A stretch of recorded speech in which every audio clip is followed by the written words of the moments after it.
Here we go. Welcome back to the Skene and Balas show. I did that for you. Doug Skene is better at everything than me, and including this. So I figured it was only a matter of time before I gave him his credit.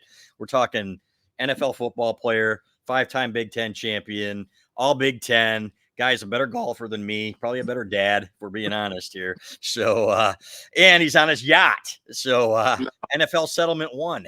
We're still waiting on NFL Settlement 2 so we can get a big screen TV into the next boat. We were talking about that yesterday. Skene, I appreciate you being with me on vacation. How you doing, buddy? I'm doing great. Happy Labor Day, everybody out there tomorrow. Here we go. Yeah, we are here to labor, as Bo Schembechler would say. Not you. You're going to be sitting there on NFL Settlement 1 watching some football. No, I don't know. Tomorrow, but the wind has been blowing up here on Lake Huron. It's not all that great of boating weather, so we kind of spent a lot of time on shore today. We did go golfing today, of course. Okay. How'd you hit them? It was okay. I had a streak of pars going, and then I blew up on the last hole. We only played 9 holes. So okay. Well, I saw your wife hole went out from like 106 yards, and that about got me to quit golf because she plays 5 times a summer or something like that. And more than that, Balas. She plays more than yeah. Okay. Well, regardless, it was a heartbreaker. So even though I was happy for her and happy that you 6-putted the hole after being on and one, but regardless, that was memory. Yeah. So Doug Skene is not perfect, but he is a great analyst and great at breaking down offensive line play. And that's what we're here to do. And Skene, it was a little clunkier than I thought it would be. I thought there would be some growing pains here for a brand new offensive line with a brand new quarterback and a brand new center, especially a kid who was converted from defensive line and hadn't really played the position. So you thought there would be some clunkiness, and there certainly was, especially for the center, I thought, in the first half. Yeah, there's so a couple of general observations coming out of this game, Bao, specific to the offensive line. Number one, they got some things they got to clean up and some technique things that need to be fixed. But number two, I'm not so sure they're settled rock solid at center. I don't think so. When Crippen came in there, I thought he did nice. I didn't see a drop off, and I saw him make a couple of nice blocks in there. So I think that this offensive staff and head coach and Grant there, the offensive line coach, are going to have some questions to answer here in this coming week as to who gets the start. I thought Crippen made a good case to continue pressure on that starting role in certain situations, but generally speaking, the offensive line obviously not good enough in some situations. I texted you during the game. Short yardage and goal line was a slow start last year. It's off to a slow start again this year. And so these things have to be fixed. Now, I've had a lot of friends and people asking me today, oh my gosh, is it time to panic? No, it's not time to panic. No one hit the panic button. It didn't go as well as we thought based on the experience. But at the same time, it's game one, a lot of new faces in new places. But enough, I saw enough to go, okay, these guys will be fine. They just need to settle down. Really? And get familiar. I think they're going to be fine. I really do. That makes you feel a little better. I listen, I'm not hitting the panic button. I'm not saying they're going to be, the Joe Moore Award again this year. I'm not saying that. But I saw enough. There's enough athleticism out there, Balas. There's enough size and athleticism and experience. I think they'll be fine. But if you're Al Hadi and you got a one-on-one pass pro at right guard and you get beat to the inside on a play because you didn't pass that properly and take away the inside, that is a simple mental mistake you cannot make. Right. You got to know your center sliding away from you, and you got to take away the inside move. And he did not do that, and it resulted in a really bad sack and another hit on the quarterback. And so those things are fixable. Yeah. And so that's why I'm not panicking. That's a simple pass set issue, and that doesn't happen. So, but you got those little things make a difference. And Fresno is not a slump chump team. Right. We are talking about Fresno State in a 30-10 win, and these guys play everybody tough, and they've got some talent in there. They've got some transplanted Pac-12 talent, former Pac-12 talent, and they're solid. And their coach actually did talk about going toe-to-toe with Michigan in the trenches, not on offense, obviously. They got their asses kicked, but on defense. So, but yeah, you're talking about Joe Moore Award. In the first half, I was thinking maybe the Dudley Moore Award, right, for these guys, because it was ugly. They could not get any movement, and it didn't help, right, that Donovan Edwards, I love the kid. I think he's a great change of pace back. I don't think he's an every down back. I think Kalel Mullings is the better running back at this point, and it got better when he was in the game. No question. So as we speak right now, based on what we saw last night, Mullings is the best back we've got. He's got the combination of vision, the grit, the grind, the toughness, the legs keep churning, and Donovan just goes down a little too easy, Val. And we've been hoping now for a couple seasons that he would evolve into a back that can complement his breakaway speed. He's awesome out of the backfield, catching a football in space, between the tackles, grinding through arm tackles and grinding through. There was a couple plays in there where he fell forward, but overall not as good as Mullings at this point. And so, what do you have, 3 yards at the half? I think we had 25 yards of rushing at the half with about 85 or 89 yards of total offense. In my little stats that I keep here, the second quarter was really not good for that offensive line. There are 2 or 3 pressures on the quarterback, 3 negative plays, a couple solid hits on the quarterback. The bad sack was on the quarterback. The second quarter bundled, not good for that offensive line. And it kind of went into the halftime going, okay, that was kind of an S sandwich, if you know what I mean, from an offensive line point of view. You can say shit sandwich on this show. Sandwich, for the first half there. That's an old Spinal Tap reference there for those of you that have seen that movie. But and of course I'm thinking, all right, I know they're better than this, but can they play better than this? The highlight of the night, of course, I'm talking about toward the end of the game, was that drive late with Mullings grinding things out. I'm like, wow, this looks like a Michigan offense and an offensive line. It's found a little something here. So that, of course, was the highlight of the evening. There are other highlights for sure, but offensive line-wise, that drive was the best of the night. Yeah, without question. And then they pull out play action there, and Colston Loveland is a big receiver. We've been saying it, that they're going to be using him, splitting him out and using him as a big receiver. He was the best receiver on the field, whether it was wide receiver, tight end, and the way they used him, I thought was fantastic. Now they're going to have to do some more things, and I guarantee you they didn't open up the playbook for this game. Two reasons. Number one, you got Davis Warren out there who hasn't played a ton of football here or even in high school. He overcame leukemia, ran into his parents on Friday night at the Chop House with Peyton O'Leary's parents, the receiver, and they were glowing. And, we kind of had the sense at that point that it was going to be Davis Warren, and that pretty much confirmed it. I did not ask them because it is not my place as a reporter to go up to them and say, hey, is your kid starting this week or whatever? But I said, I heard he had a really, really good week, and they were all toasting and they were celebrating. So we had a pretty good idea. And what a story this kid is. Now he's got some work to do, but I got to tell you, man, the fan base's reaction to him, there were a couple times where he had a guy right in his face and he got rid of the ball, and they treated him the same way they did Cade McNamara when he would throw a ball away, right? And maybe he had to throw a ball too soon or something like that, but rather than take the sack, all things considered, and no, the numbers weren't great. And yes, he made a couple of mistakes, including an underthrown ball. For a first effort, I didn't think it was that bad. No, Balas, I didn't come out of that game last night thinking, as I'm laying here at the evening was over and looking back over the game, I was not. My first concern for the Michigan offense was, oh my gosh, we do not have a quarterback. That was not the issue. I'm looking at this kid making his first start going, all right, I saw enough when there was pressure, when there was hurried moments. He kept his eyeballs downfield trying to find his receivers. And for the most part, I thought did a pretty good job in there of finding the right place to throw it. The throws weren't all great. That's okay. But I saw enough where I thought, okay, this is not our number one problem offensively.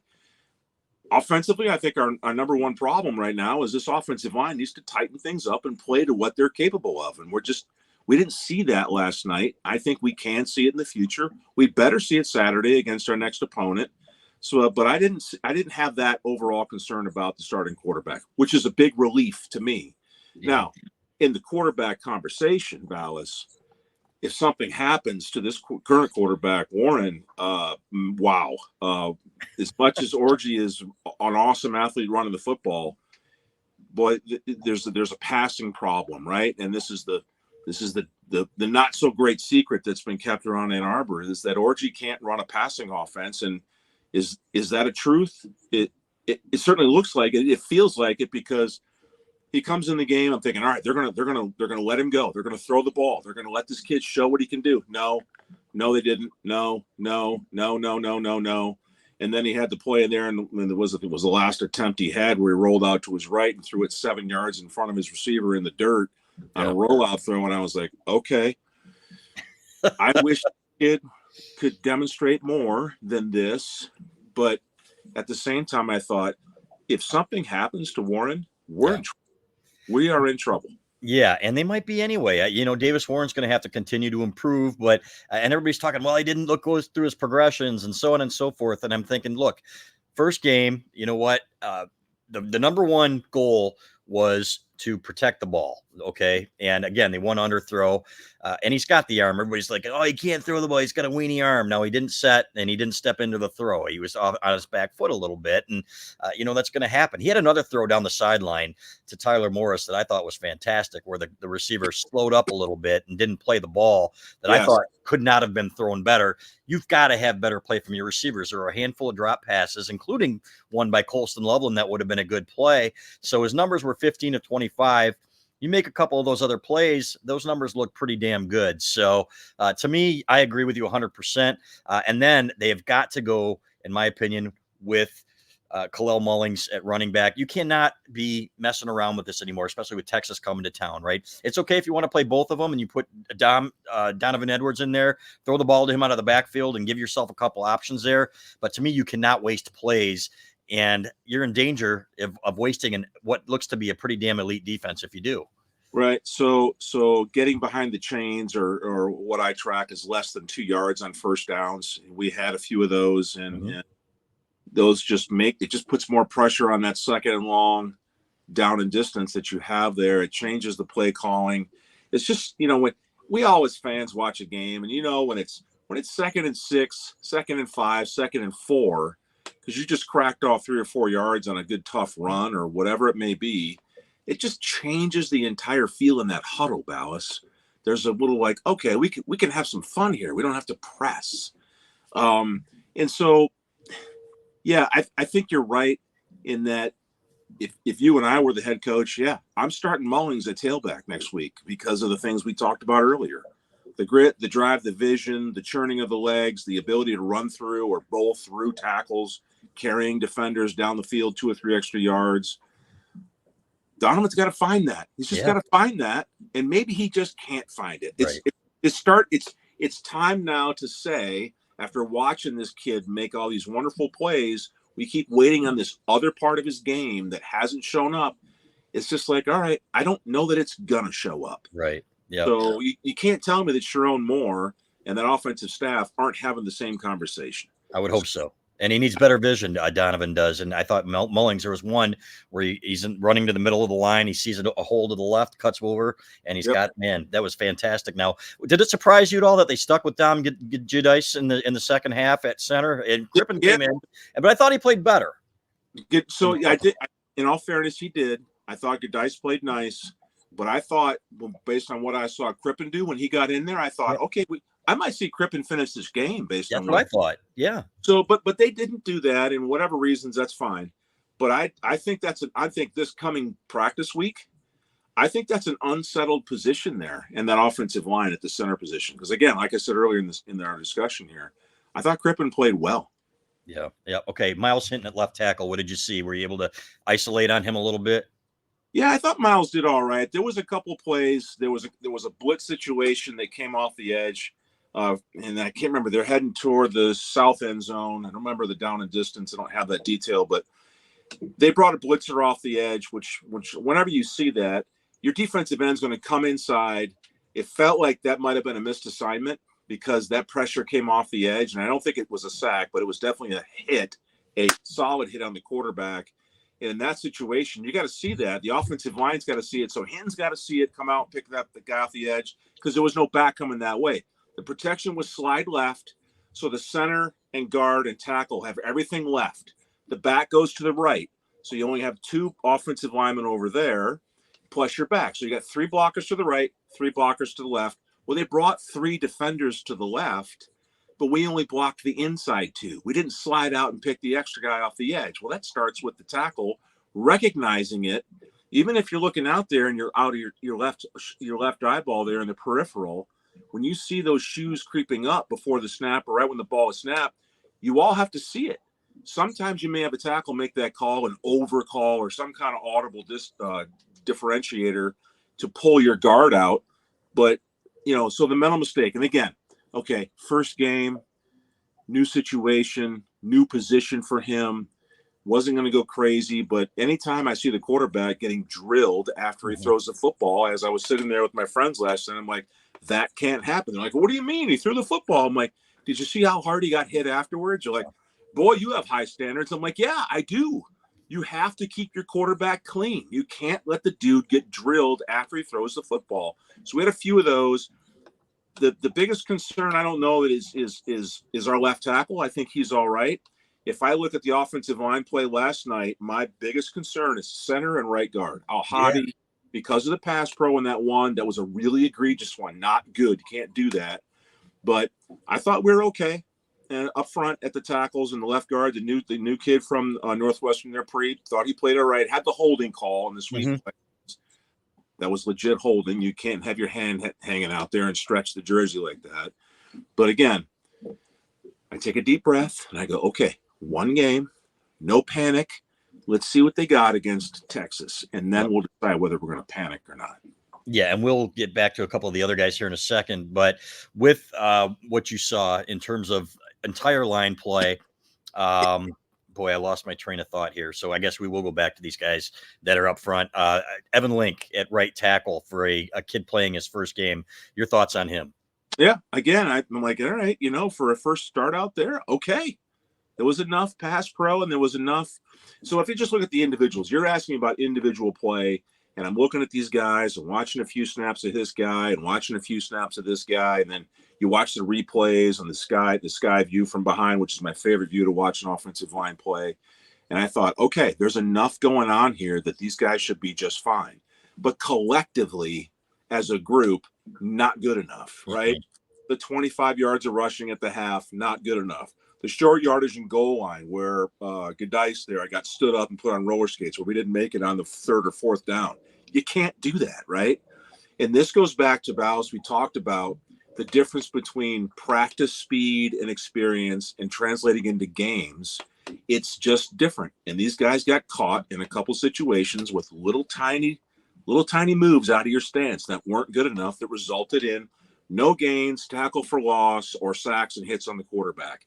You just got to dial that in, fix it, and come out and make that improvement, right? The old cliche, you make a big improvement from game one to game two. Well, I expect that out of this offensive line because I do think they're capable.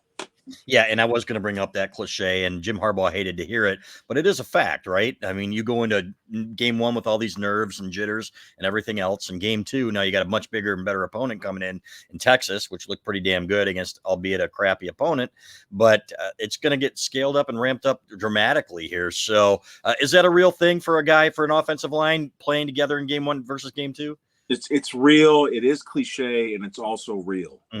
And the reason it is because it is different. I don't know how many different ways I can try to describe this. There's the mundane routine of going out to the practice field, and they do practice at Michigan Stadium, by the way. You have live football practices, so you're in the stadium, right? It's empty. Maybe they turn on the speakers and try to pump in some crowd noise, but it's just not the same. And so game speed can never be replicated for that kind of length, right? There is time in practice where it's the one offense versus the one defense. And that's great, but it's usually not for more than a dozen plays a day. Well, you got to go out and play 3.5 hours versus the first defense of your opponent. And they're doing different things. There's different combinations and different downs and distances. And you just can't replicate it in practice. And so there will be an improvement. If there's not, then there's a bigger problem afoot here. But I don't anticipate that based on the coaching staff that we have. So, Jim may have not wanted to hear it, but I guarantee you every football coach in America, if you don't say it out loud, they have expectations when they turn on the film, and the coaches are going, like Newsom's looking at the right guard, Al-Hadi, who just whiffed on that pass pro and was a bad pass set. It's not like he's coaching that. He's, running the film going, Al-Hadi, what are we doing here? You right. knew it was slide left. You had no help to the inside. Where's your inside jab step to take away the inside move? Why didn't you do that? And Al-Hadi's got to go, I don't know, coach. It was just blanked out for a second, or whatever the heck he says in that film breakdown. I was there once, and it's a really uncomfortable question to have to answer. But those little things make all the difference. And so, again, no panic. Fix it. Come out. Play better against Texas. and let's see what you're made of. Yeah, fair or not, El Hadi to me was the biggest disappointment just because of everything we'd heard about him and what we've seen of him in the past. And you had Grant Newsome saying earlier in the week, Michigan's offensive line coach, he'd be in the NFL right now if he hadn't been behind this guy and that guy, and he may physically be that guy, but they weren't blowing people off the ball. Now, how much of that too was a product of Fresno State bringing lots of guys into the box? This is obviously one of those questions that fans always have, and certainly did seem like they were concentrating on stopping Michigan's running game, not respecting the pass as much. So when going into the game, Balas, we thought, okay, they're going to stack the safeties right behind the line, and they're going to make Michigan throw the football. Not as much as I thought that they would do. They did not do that as much. Maybe because they didn't have to. Right. The flow of the game, they were realizing they were getting some stalemates, or getting some wins at the point at the line of scrimmage, at the point of attack. But what they were doing was bringing those linebackers up, showing blitz. At times they'd come, at times they'd bail out. And what that does to an inexperienced offensive lineman and an inexperienced group offensive line is it creates a moment of hesitation. Because if that linebacker walks up in the A gap, if I'm El Hadi and I'm playing right guard, and that linebacker walks up in my left eye, and I got a 3 technique over my right eye, I have to make a different move to that guy standing in my gap right there. The center and I have to do something different, assuming he comes. You have to assume he's going to come. And then if he bails at the snap of the ball, well, then in a split second, you got to go back to the original assignment to deal with the guy over your right shoulder.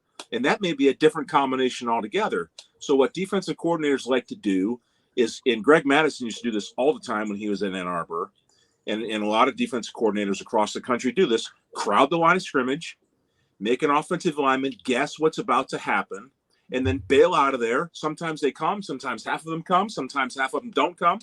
And all of a sudden you got an offensive lineman that's guessing, and that's no good. Yeah, and Wink Martindale did plenty of that for Michigan against that poor kid. I'll tell you what, that kid hung in there pretty well, and he made some plays. They threw for 253 yards, had a couple of dimes deep. Will Johnson got beat a couple of times, and in fact, probably should have had another touchdown against him there if it would have had been a better throw. Obviously, he atoned with it with the big play down the stretch, the pick 6. But boy, that Michigan defensive line is nasty. The speed, and we saw Jaishawn Barham again at linebacker running. Yeah. He looked faster than anybody in the Michigan secondary. That kid, Balas, I was looking forward to watching that kid based on what you had talked to me about coming into the preseason. Boy, that kid's a special player, man. I don't know. I'm glad we've got him in our uniform now. Here's a benefit of the transfer portal. I'm glad he's playing for us because that dude plays hard, man.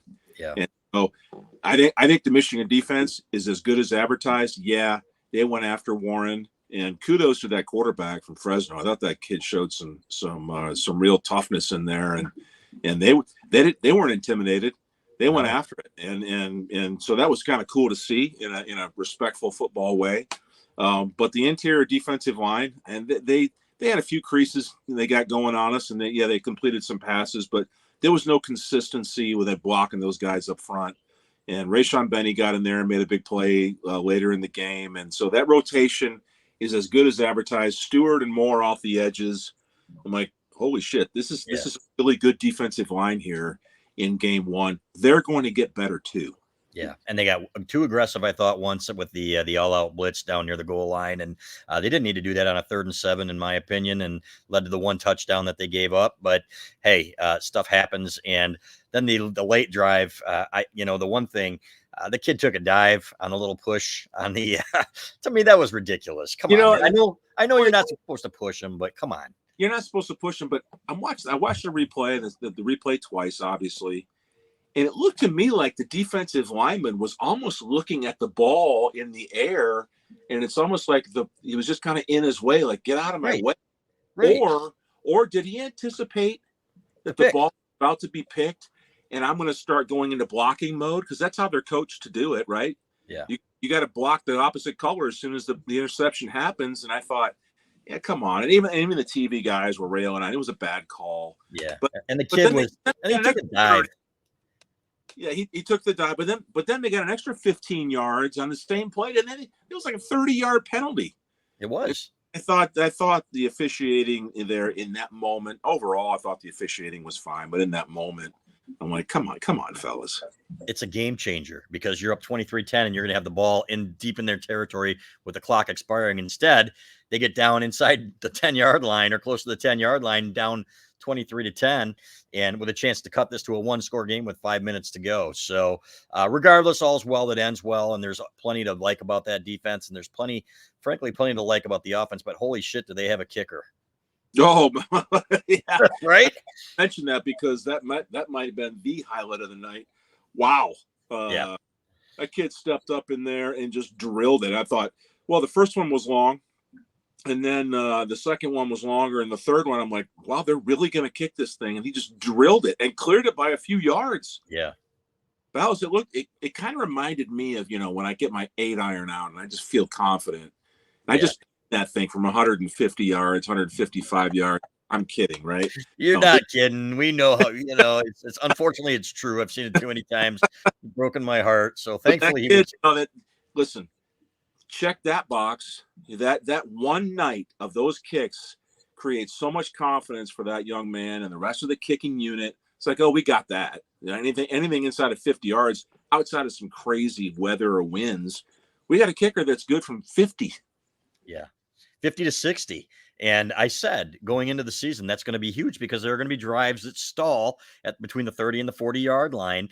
And they're going to need some points for this offense because they're going to have to manufacture something here while they put it together. So, but, it really bugged me when they were booing. I don't know if they were booing Davis Warren at times, but the offense, it's like people, you've got 10 new starters on offense and you're playing. This is a solid football team they're playing. This is not Florida Atlantic, right? Or Akron, like Ohio State was playing. This is a football team that went toe to toe with Oregon a couple of years ago.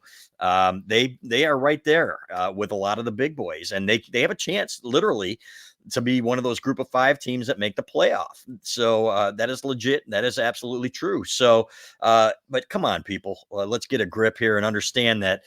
You know what? This is it's not a rebuild. But it's not a reload either. There are going to be a lot of good guys playing for the first time, and give them a break. Yeah. So I don't know. As a former player who's been on the field and heard everything a human can possibly say to another human out there, it doesn't register with me. And I guarantee the players, the guys in the sideline might have heard it, and maybe some of those guys coming off the field when some of the people were making that kind of noise maybe heard it. I don't think it registers with them. I don't, to me, it's like, whatever, dude, you sit up in the stands, you have no idea what goes into this. And, but hey, fans are entitled to sit there and make any noise they want. They've been doing it forever. They'll continue to do so. And, in the first half, it wasn't pretty. And, hey, we're the defending national champions, and we're known for, knocking people off the ball and running the football and all that. And when it didn't look all that great, people let it be known. And maybe, just maybe, somebody did hear it, and it'll piss them off, and they'll have a great week of practice, and they'll come out against Texas. We're going to run for 225 yards of rushing, and the quarterback's going to have a great day, and everything's going to be happy, and the Boo Birds will be long gone. I'm hoping so. Yeah. Your thoughts on Texas? Did you get to see any of their game at all? And did not. I watched our game, and I was bouncing back and forth between us and Texas A&M, Notre Dame, wishing the Aggies would have beaten Notre Dame. But that didn't happen. The Aggies don't have much of a quarterback situation down there. Was not impressed there. But I have to take off my Michigan hat and my Notre Dame hating glasses, Balas, and tell you that their offensive line looks pretty nice. Yeah. Notre Dame's offensive line, and they took over late in that game and created some creases there. But my buddies that I went to high school with, not happy that the Aggies could not pull that off. I really needed them to win. And now they're all telling me, we may not have gotten it done, but now you guys really need to beat Texas because they hate Texas with a deep passion down there. My I can imagine. I don't concede anything. You know what? They're going to be heavily favored or probably favored by a touchdown coming in here. You're coming into an environment that's going to be fantastic. There'll be a lot of Texas fans there, number one, but that place will be loud. This defense, in my opinion, is going to keep them in a lot of football games, right? Yeah, there were things that they need to shore up there too. Again, Will Johnson got beat a couple times, but some of the new guys playing, Jair Hill at the other corner, I thought was really, really good. So there are going to be guys out there that are going to have to play really, really good football. And that offense, I think, is going to be better. So I would expect a low scoring game. I don't think Texas is going to come in here and roll Michigan. No, I wouldn't expect that. They do have an experienced quarterback. They got confidence. They probably look back and they probably felt like they should have been in the national championship game instead of Washington last year. And they're looking at this as a way to notch themselves in the national conversation for later on in the season. And so there's a lot to prove. And this is what's exciting and refreshing about this is it's been a couple of years since we've had this kind of excitement and anticipation for an early season game. Yes, sir. So for us fans, you guys in the press box, this is a welcome change. And also because, if things don't work out and we happen to lose the game to Texas, depending on how it goes, I'm not saying we're going to, but if you find that we're on the short end of the scoreboard there, the season's not over, right? Yeah. You just got to get to be the top 12, man, and set yourself up for success in the league, and off we go. So this is really cool stuff. And this is, the changes in college football.